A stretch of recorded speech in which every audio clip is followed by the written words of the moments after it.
En 1983 a eu lieu un des tours de magie les plus impressionnants jamais filmés, jamais diffusés à la télévision devant des milliers, des millions de téléspectateurs. C'était tout simplement la disparition de la Statue de la Liberté.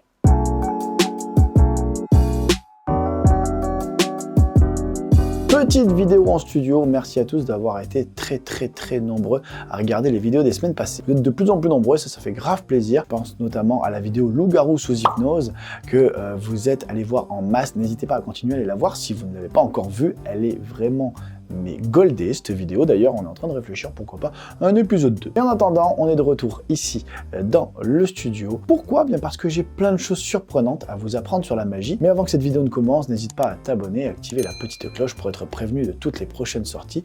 Je pense que tu ne le regretteras pas. Et on commence tout de suite. Ces 5 choses surprenantes sur la magie, c'est maintenant. D'après certains historiens, la magie serait aussi vieille que le monde. Oui.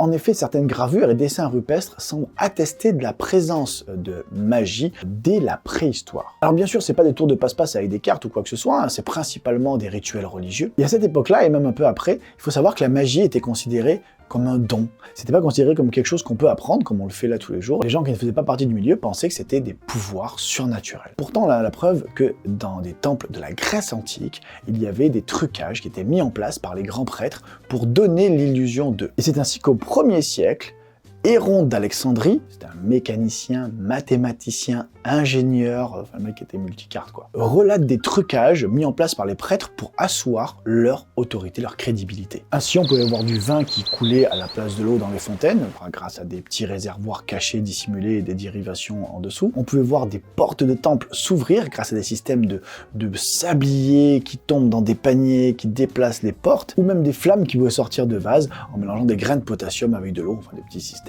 déjà de l'époque. Il faut savoir que les objets magiques qu'on ait retrouvés à ce jour et qu'on ait conservés, c'est des vases magiques qui datent du 6e siècle avant Jésus-Christ, et c'était des vases qui pouvaient, selon comment on les manipulait, sortir du liquide ou ne pas en sortir. Si je vous disais que ce que je viens de faire là est unique au monde, ouais, vous ne me croiriez pas forcément. Et pourtant, il faut que vous sachiez que lorsque vous mélangez un jeu de 52 cartes, vous-même, le résultat de ce mélange n'est probablement jamais apparu auparavant dans toute l'histoire de l'humanité.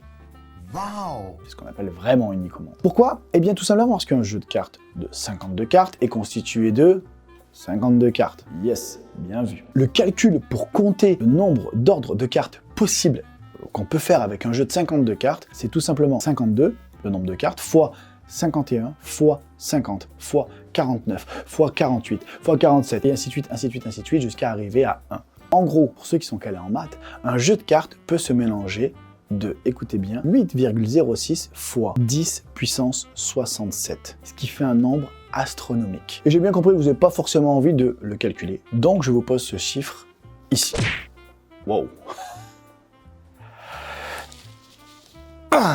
Assez gros le machin.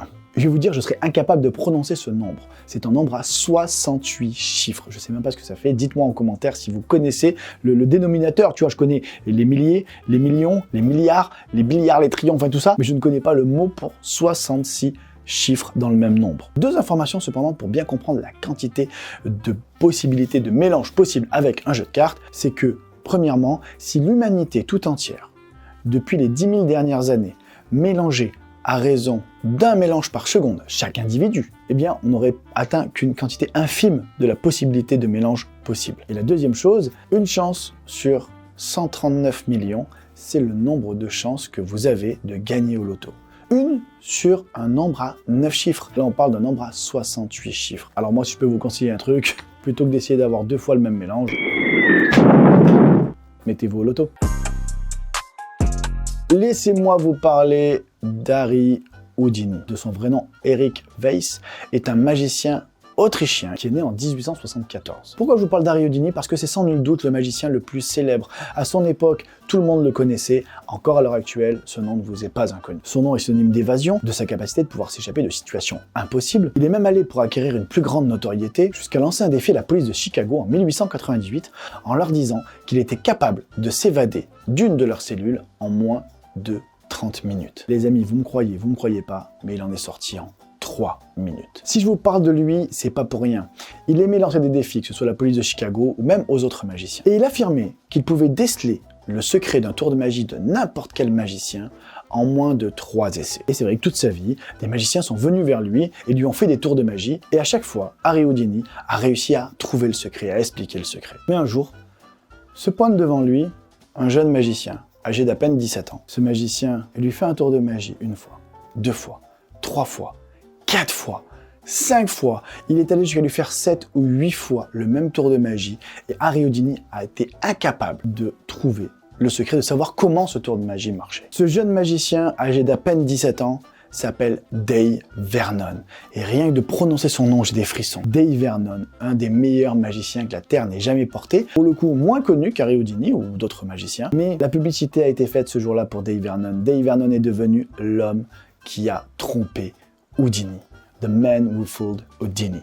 C'est devenu une légende. Dave Vernon est une légende pour nous les magiciens. C'est un expert de la magie des cartes et pas que, et son surnom était le professeur. Il a réussi à innover dans la magie de proximité. À lui tout seul, il a créé une quantité énorme de techniques qu'on utilise encore nous magiciens aujourd'hui. Et par son inspiration et sa créativité, il a révolutionné l'impact que la magie a sur le spectateur.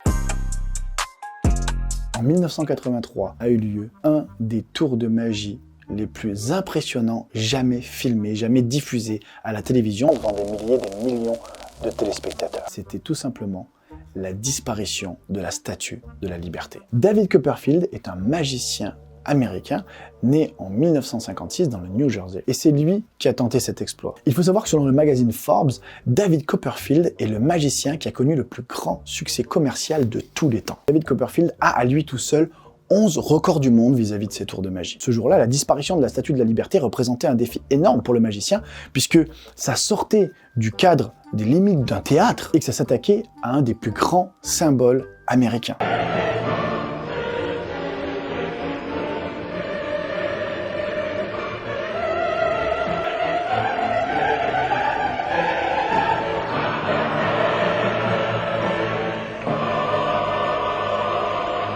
Et ce jour-là, David Copperfield a profité de l'occasion pour faire une sorte de plaidoirie poétique sur la valeur de la liberté, en alertant le public sur les dangers de la perdre aussi facilement.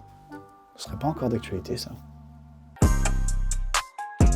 Tout commence en 1895, lorsque les frères Lumière présentent leur cinématographe à Paris. Dans le public, un homme vient les voir à la fin de la séance et leur propose de leur racheter leur invention. L'homme, enthousiaste, voulant acheter l'invention, s'appelle Georges Méliès. C'est un réalisateur de films français et illusionniste né en 1861, qui, à ce moment-là, avait choisi comme profession la prestidigitation. Alors les frères Lumière refusent la proposition de Georges Méliès, sous prétexte que leur invention n'a aucun avenir. Bon inventeur, mais pas bon visionnaire, les frères Lumière apparemment. Qu'à cela ne tienne, Georges Méliès se tourne vers l'Angleterre et une invention concurrente du cinématographe. Et il met en place des petits films avec à l'intérieur des effets qui sont en vrai les précurseurs, les premiers pas des effets spéciaux au cinéma. Au final, c'est près de 520 films qu'il va réaliser entre 1896 et 1913 à base d'effets spéciaux. Alors ça fait beaucoup, mais il y en a certains qui duraient que 15 secondes, hein, faut pas se leurrer.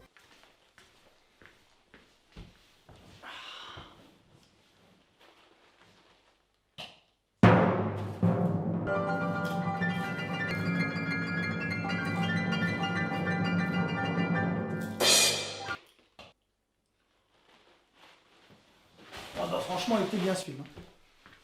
D'ailleurs, un des films les plus connus de Georges Méliès, c'est Le Voyage dans la Lune, qui est vraiment le représentant au cinéma des œuvres de science-fiction avec des effets spéciaux. Au final, Georges Méliès est considéré comme un des principaux créateurs des effets spéciaux au cinéma. Entre autres, c'est lui qui a inventé les surimpressions, les fondus, et c'est aussi lui qui a fait construire les premiers studios de cinéma en France. Voilà les amis, j'espère que cette vidéo vous a plu, j'espère que vous avez appris énormément de choses. Si ça vous a plu, n'hésitez pas à me le dire en commentaire et bien sûr à mettre de petits pouces bleus, ça soutient, ça fait plaisir. Bien sûr, tu t'abonnes, tu actives la petite cloche pour être prévenu des prochaines sorties.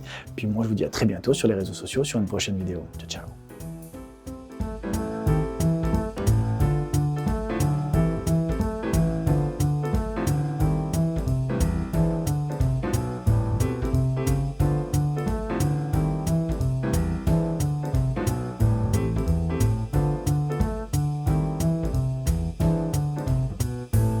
Notre Notre cher professeur nous a quittés en 1992 à l'âge de 98 ans à Hollywood. Et si on doit retenir quelque chose pour mieux comprendre sa passion dévorante qu'il avait pour la magie, c'est une phrase qu'il a dit qui est tout simplement « J'ai 98 ans, je fais de la magie depuis 94 ans, donc j'ai perdu les 4 premières années de ma vie ».